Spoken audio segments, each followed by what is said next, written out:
good morning. අද අපි කරන්න යන්නේ Toyota වර්ගී වාහනේ ඔල්ටර්නේටර් එක රෙගුලේටර් චෙක් කරගන්න විදිහ. අපි දැන් බලමු මේ කොහොමද චෙක් කරගන්නේ කියලා. මේ තියෙන්නේ බ්‍රෂ් හෝල්ඩර් එක.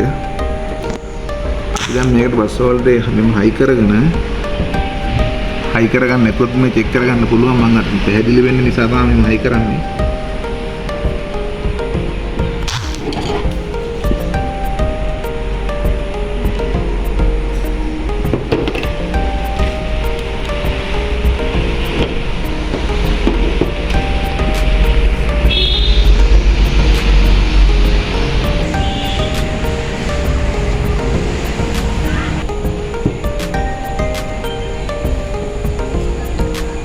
දැන් මුලින්ම බලන්න ඕන මේ IC එකේ මේ වැයර් තුන කොහොමද අඳුරගන්නේ කියලා. මේ තියෙන්නේ මේ කහ පාටේ තමයි බල්බ් ලයින් එක. මේ රතු පාට එක ඇවිල්ලා තියෙන්නේ ඩිරෙක්ට් මේ රතු පාට එක හැවිල්ලා තියෙන්නේ ස්විච් පාස් කරන්ට් එක. මේ සුදු පාට එක තියෙන්නේ ඩිරෙක්ට් කරන්ට් එක.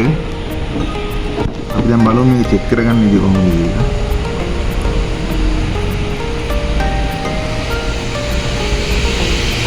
මුලින්ම අපිට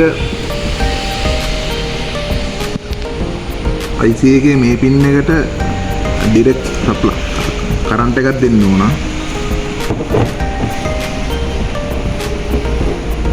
පොසිටිව් එකක් දෙන්නේ මේකට. මම රතු පාටින් දාලා දෙන්නේ පොසිටිව් එක.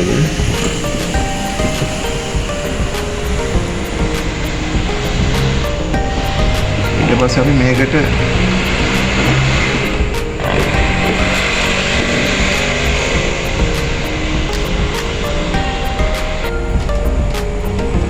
රෙගුලේටර් මේ පැත්ත පින් එකට නෙගටිව් එක දෙන්න ඕන. මේක නෙගටිව් එක මේ විදිහට සම්බන්ධ කරනවා මේකට.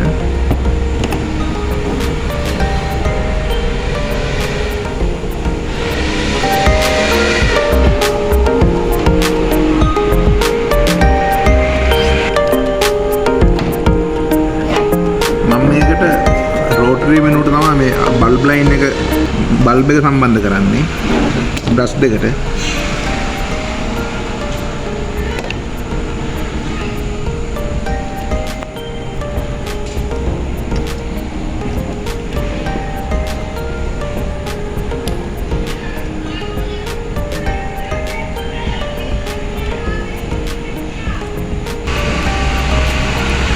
අපි දැන් මේක රෝටරි වෙනුවට තමයි මේ බ්‍රෂ් දෙක මේ බල්බ් එක සම්බන්ධ කරලා තියෙන බ්‍රෂ් ලයින් එකට බ්‍රෂ් හෝල්ඩර් එකට.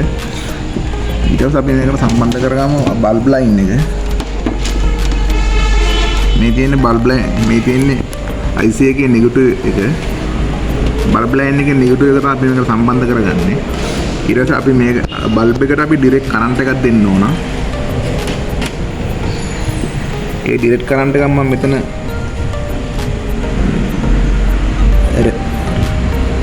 IC එකේ පින් එකෙන්ම දෙනවා. ඊට පස්සේ අපි මේකට IC එකට ඩිරෙක්ට් කරන්ට් එකයි ස්විච් පාස් කරන්ට් එක මම දෙකම එකට පිට් කරලා තියෙන්නේ. මේ දෙක අපි එකට සම්බන්ධ කරගන්නවා.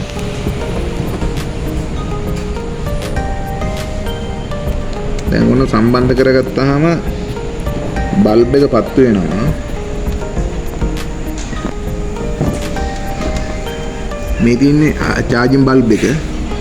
මේ තියෙන්නේ අපි රෝටරි වුණට තමයි මේ බල්බ් එක පාවිච්චි කරලා තියෙන්නේ. දැන් මෙතෙන්දී මේ රෙගුලේටර් එක හොඳ නම් බල්බ් ලයින් එක නිමෙන්න ඕන.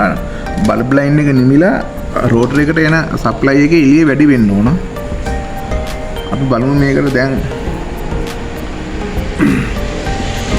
IC එකේ මේ පින් එකට තමයි charge වෙනකොට ඩයොඩ් ප්ලේට් එකෙන් සප්ලයි එක මෙතෙන් තමයි පොසිටිව් එක එන්නේ. අපි දැන් ඒකට පොසිටිව් එකක් දීලා බලමු මොකද වෙන්නේ කියලා. මේ පින් එකට අපි දැන් පොසිටිව් එකක් දෙනවා. ඔන්න බලා ගන්න දැන් පොසිටිව් එකක් දුන්නාම charging light එක off වෙනවා. off වෙලා රෝටරියට එන සප්ලයි එක වැඩි වෙනවා. ඒ කියන්නේ දැන් charge වෙන්න පටන් ගන්නවා. එහෙම තමයි මේකේ ක්‍රියාකාරීත්වය සිද්ධ වෙන්නේ. ඔන්න දැන් බලන්න මේකේ අපි වාහනේ නතර කරාම නතර කරපුවාම වෙන්නේ මෙන්න මේ විදිහ තමයි සිද්ධ වෙන්නේ. ආයි ස්විච් එක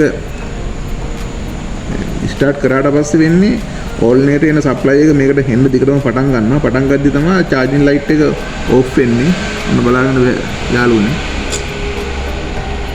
මේ විදිහට තමයි අපි IC regulator check කරගන්නේ. කියන්නේ multimeter එකක් නැතුව මේ විදිහට තමයි අපි මේක check කරගන්නේ. අපිට මේක multimeter එකකින් check කරගන්නත් පුළුවන්. නමුත් හරි ප්‍රායෝගික ක්‍රමේ නම් මේ විදිහට check කරගත්තාම 100%ක්ම මේක සාර්ථකයි මේ වැඩේ.